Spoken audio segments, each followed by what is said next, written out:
And now let's go to the other side of the studio where Kerrigan is with resident forager Rachel West. I just want to say that shark heart seems wild. If I were to ever just casually turn into a shark, I hope that you would raise the red flag as well. I would hope. Anyway, switching gears from that, we are here with Rachel West with Eating the Ozarks. I'm so happy to see you. It's been so long. I know, this is kind of our little reunion, everybody. All right, talk to me about what we're covering today.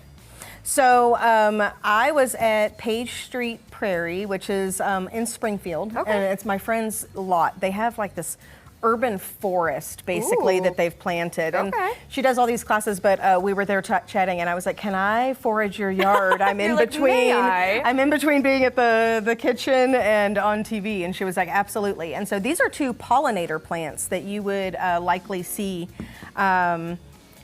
in somebody's garden if they were trying to attract bees or anything like that. Butterflies are pretty popular. For me, I feel like the herbs that are in most pollinator gardens are edible. And a lot of people are just looking at them for the butterfly aspect. And so I want you to leave them for butterflies too. But the echinacea, for instance, the purple coneflower. So this is a native wildflower. Both of these actually are. And the root is usually dug in the fall, and a lot of people think of that as a medicinal tea, but the flowers and the leaves both have some similar properties, and so it can be an immune booster, so it can help us adapt to stress, but you can also use it to for like colds and other things. So it's got a lot of different purposes. Right. And then goldenrod is also in bloom. It has 7 times the antioxidants of green tea, the leaves. So you can harvest the leaves and still leave all of the beautiful flowers for pollinators.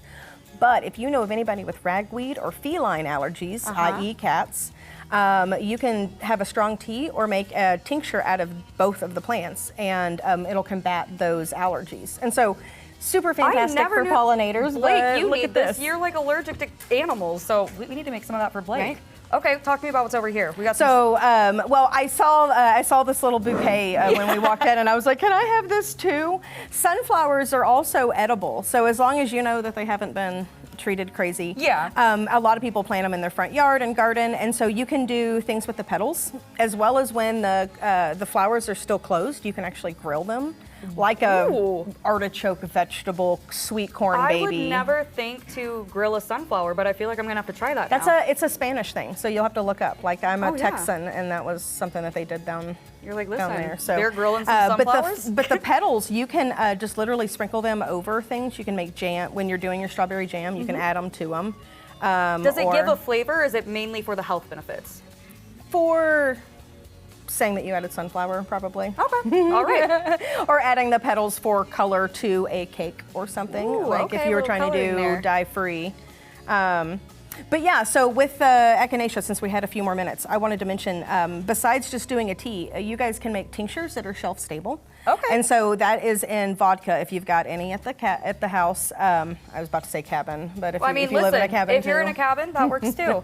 But literally you would just take the fresh plant and you can let it wilt a couple hours in the sun or on a windowsill, and then add it to a jar and cover it in vodka or Everclear.